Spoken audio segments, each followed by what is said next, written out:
So, welcome to another edition of the Membership World podcast. And I'm delighted to have with me today the CEO of MEF, which is the Mobile Ecosystem Forum. And I'm joined today by the CEO, Dario Betti. It's lovely to see you today, Dario. Hello, Gordon. Thanks for having me here today. Yeah. So tell our listeners a little bit more about MEF, because you're a membership organization, of course, which obviously is of interest to our members, but with some unique elements to what you guys do. So that's what we're going to be talking about. Yes, some of the unique elements were created over time. And MEF, the Mobile Ecosystem Forum, starts as a mobile entertainment forum. So in in the year 2000, so it's been around for 24 odd years. And at the time, and I say entertainment because the idea of bringing entertainment services to a mobile phone in the year 2000 was quite forward, and some people were really looking down and said, well, what is that? Well, it turned out that there was realizing there were many more things that's going to happen on a mobile phone, and there was a great promise. Unfortunately, was also going to be a lot of bad behavior, whether it is ringtones and subscriptions you didn't want to pay, etc. So then the association grew into multiple directions. So right now we look at the many things that we do with the mobile phones, and we've been doing for so long. So from video content, advertising, enterprise services, there's a long list. We also have the line of protecting the consumers to make sure that this is an ecosystem, is sustainable, it protects the end users, etc. Our then system, if you want to talk about the membership itself, it became obvious that you could have had seven separate associations, each one looking at one verticals. Let's look at the content in mobile, let's look at the marketing services, let's look at payments.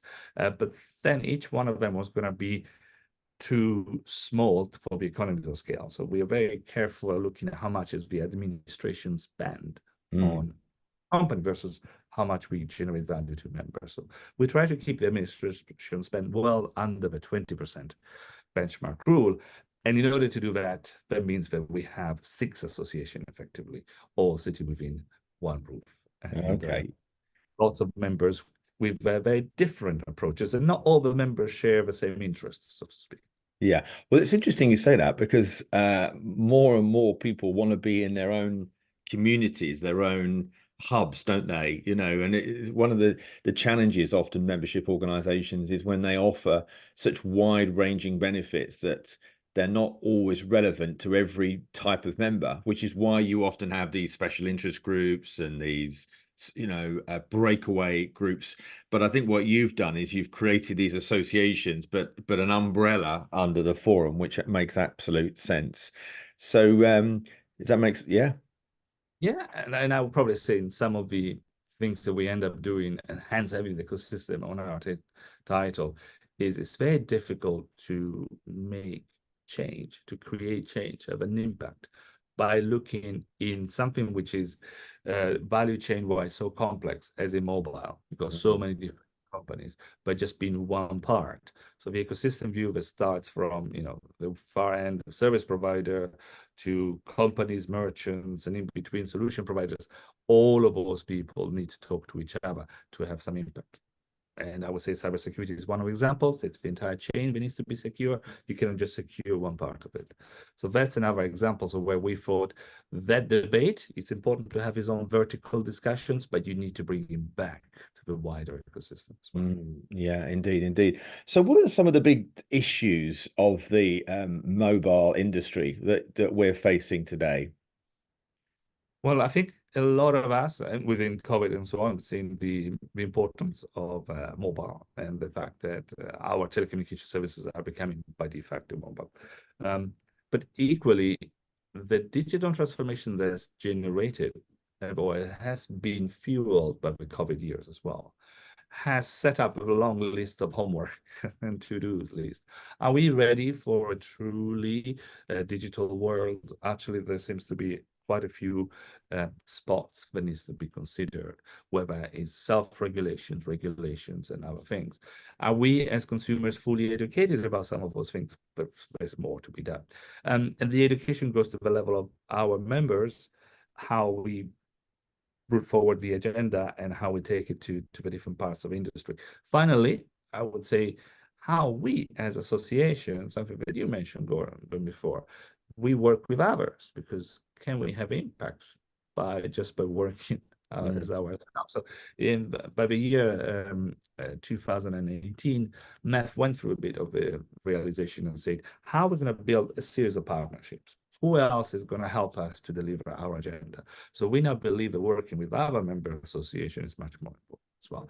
And that, again, with the digital transformation, became even more important. So now we cover ourselves on those three wide areas, if you want. Partnership with others, education with our members themselves, and protection of the overall consumers, etc. Mm-hmm.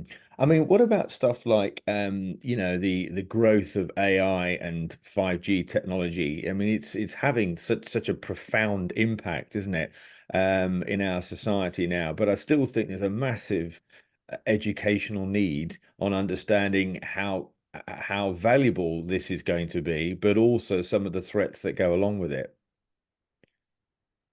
Well, yes, and that element of wonder is what has been almost a trade union for all the things we've done at MEF. When we started talking about mobile, we were saying this is going to change your world. And people did not fully understand the impact is going to happen. So we kept on saying, will 5G change the world? I believe yes and no. 5G is part of a long series of evolution. It is that evolution of data and so on. By itself, 5G is an important chapter, not the final chapter, not a distinguished chapter themselves. I think we're going to be others, and so we probably try to market it too much. But AI, which you touched on, which is newer, well, I say newer in itself, AI is the result of other things we talked about. First, it was big data, it was machine learning, and then now it's AI. And these hypes have gone up and down at some point, but it's probably the level of maturity that AI brings in that really shows that a lot of things will happen. So we've already been living these progressive changes in data and how we use data to do things. It is going to change a lot of the business out there. It's going to change a bit of our life as well. I like to compare our industry to some other things. So in 2016, 2016, 17, we've seen really Ford creating the modern car industry, right? And car been around for another 20, 30 years before. But it took probably another 50 to 60 years of the time to come up with a series of regulations, seat belts, anything in, protections for the customers, the drivers, the business who were using it, as well as the people around it.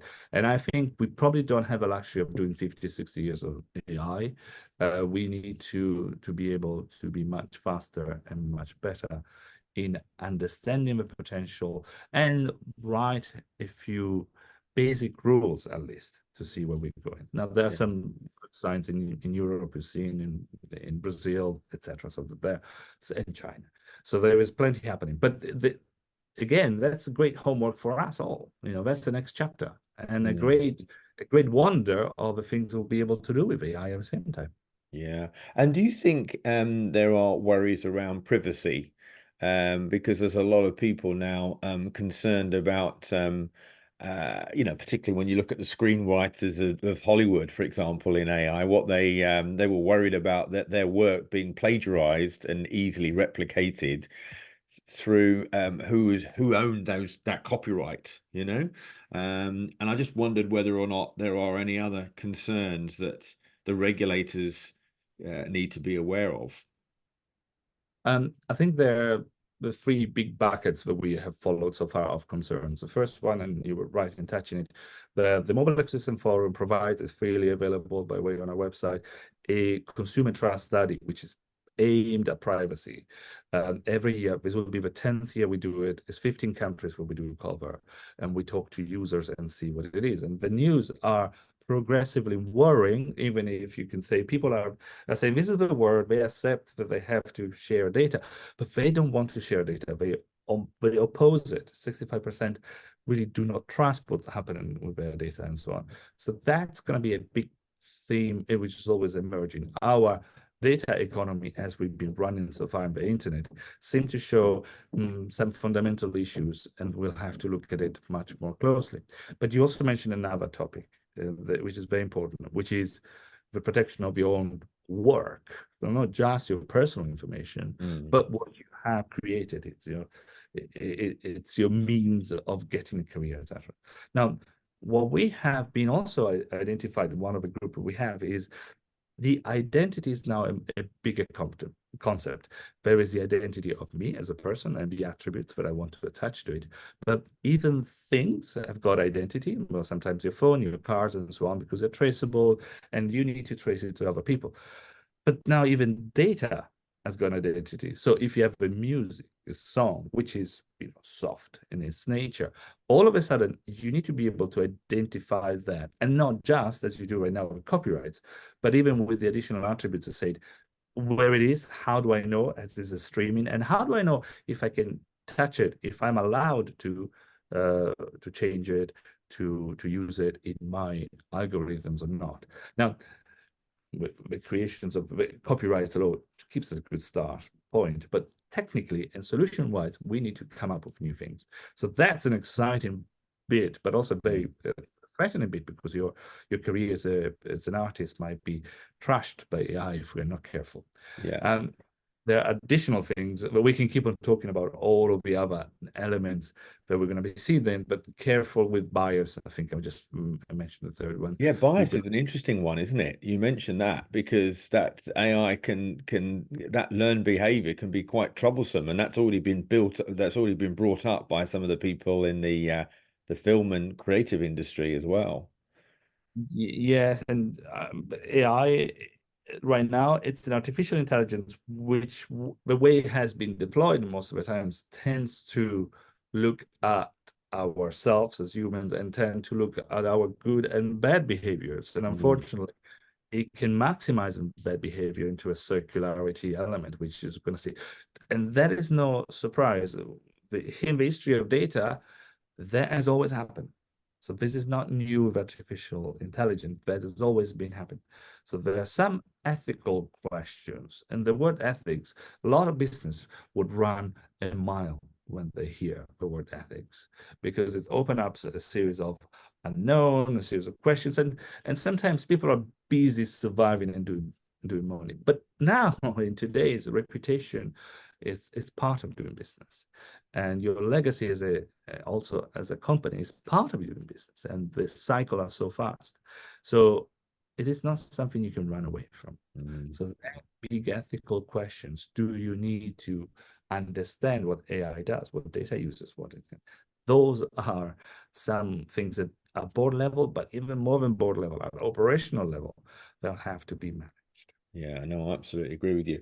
The other big area, of course, is one around cyber security, and some of the challenges. There's more online fraud now than ever before, and people can hack into phones and get hold of data. And I know that the providers, the telecom providers, are having to sort of continually raise their game. It's almost like it's the providers and the criminals almost at loggerheads at each other. But it is a concern, isn't it? Now that everything that we've got is on our mobile phone.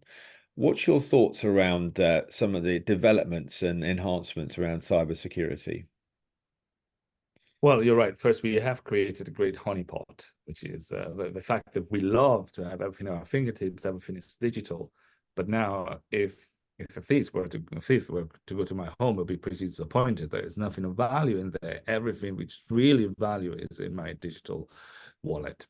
Yeah. And it's created a series of attacks. The first thing that I believe is that the fraudsters are very smart and trying to use our weakness as a system.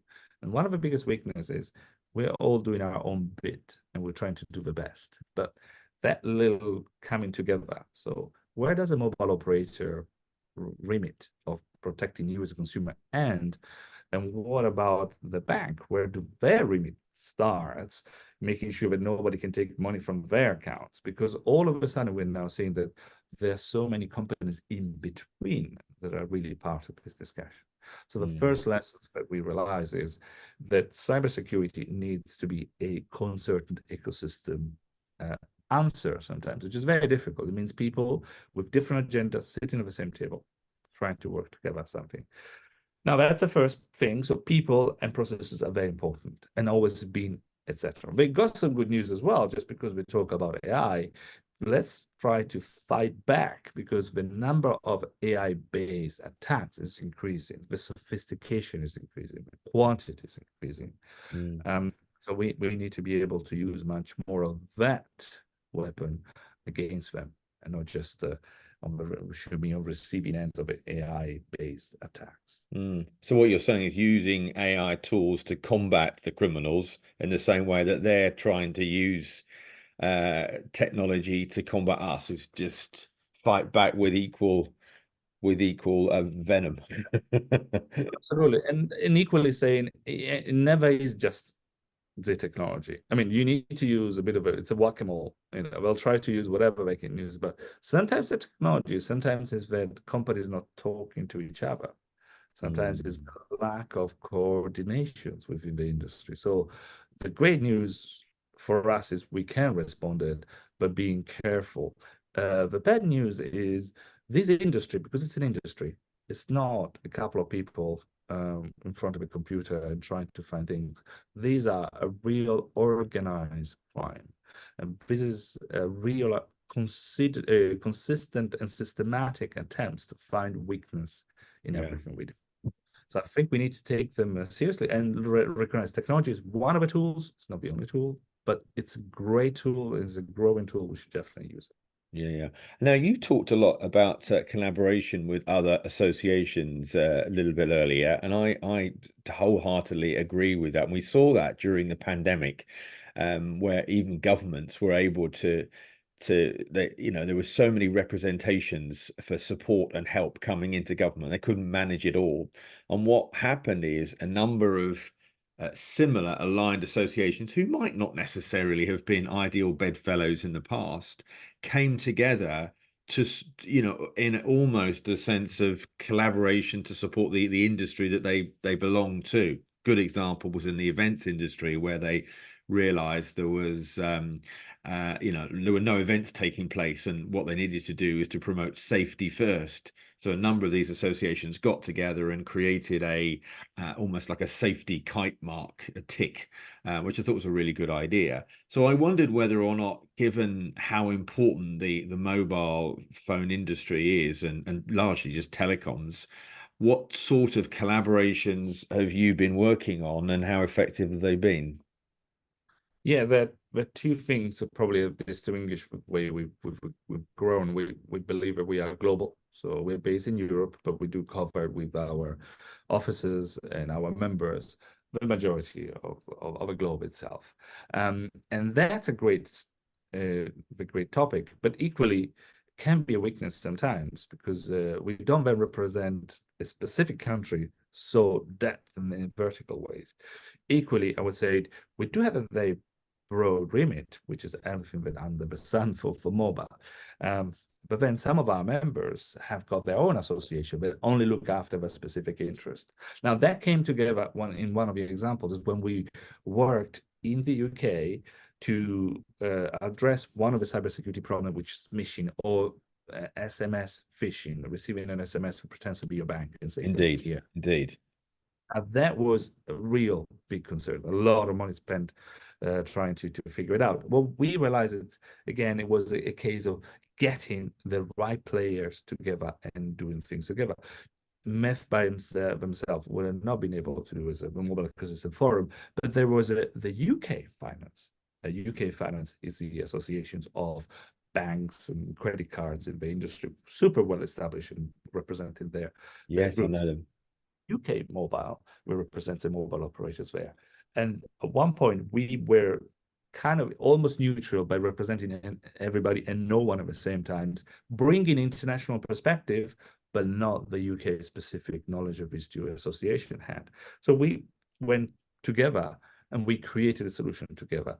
And the regulator blessed it, and even the UK government blessed it. So in the end, we have something that has become a de facto standard in the industry globally, has a solutions built by three associations that came together and showed that it could be done. And that was in 1998.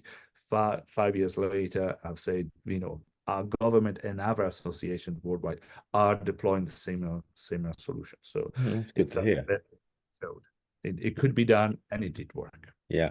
And I think once you've done that, it gives you a great blueprint to explore other types of collaboration, doesn't it? Because, that's just one area, phishing in banks, but of course there are lots of others. And we've touched on sort of cyber security risks and stuff like that. And, maybe you end up speaking to the security services as well. Have you, by the looks of your reaction there, or? We have done, and we do. And there is a long list that we've now keep track of, about 20, with changes, 20 to 30 associations that in some way, and some of them have been very responsive, some of them have not, and some of them we need to have a deeper collaboration. For instance, I should also say it with the GSMA, which is a global I association, know so them, more yes. creators, very famous as well. We have collaborated with them to the level of their a huge association. Yeah, even for huge associations, different to cover everything. So they have asked us to look at something. We respond, and we ask them, leadership on other areas, and that shows how even between a smaller and a bigger association, we can still find something. And it keeps on going. Maybe some of your listeners today might say they would like to have a chat with us. This is open door policy. We always like to have a discussion and to understand if something we can do together or not. Yeah, And great, great. some of those are pretty surprising. So what's the vision over the next 2 or 3 years of MEF? What do you want to achieve? Well, we believe that it's very important to create a scale to be very efficient. So what we look at very closely is how much of our money is spent internally to manage associations, and everybody in membership probably know that it takes money to take it all ticking. But we want to spend the majority, more than 80% of our money, on a member value creation. So in order to do that, we need to grow and to keep on growing. So growing our member base is important, reducing our costs, which is why the partnership with our association is becoming very important. Mm. We approach some of them and said, would you like to share cost on something? So we have generate events. We try to do joint events with our associations, etc., etc. Anything we can do to be a bit more efficient, but have that bigger impact what we're trying to do. So more bang for your back is what we Yeah, tell them. yeah, that makes sense. That makes sense. Well, look, it's really lovely to have you, Dario, on the Membership World podcast today, and I wish you all the very best for your success. How can people find out more about you? Well, first, I would say go on our website, which is www.mobileecosystemforum.com. And if you are looking for something a bit different, you can also find our radio. So go on your app provider, Google, Apple, etc., and search for MEF radio. At least you will be able to listen to some of our members and what we talk about. That's great. Lovely. Thank you again. Thank you. Thanks for having me. Welcome to another edition of Membership World podcast. My name is Gordon Glenister, and I'm the founder of Membership World. This edition is sponsored by our friends at RD Mobile, the complete membership events engagement platform. But before we get started, please don't forget to subscribe to this podcast just to make sure that you don't miss a future episode. Now, in today's episode, I'm talking with Dario Betti, who's the CEO of the Mobile Ecosystem Forum, MEF for short, which is a global association that champions the mobile phone industry. He started by telling me about MEF. That's it for another edition of the Membership World podcast. Thanks again to our sponsor RD Mobile and my producer Neil Whiteside from Freedom One. And until next time from me, Gordon Glenister, it's bye for now.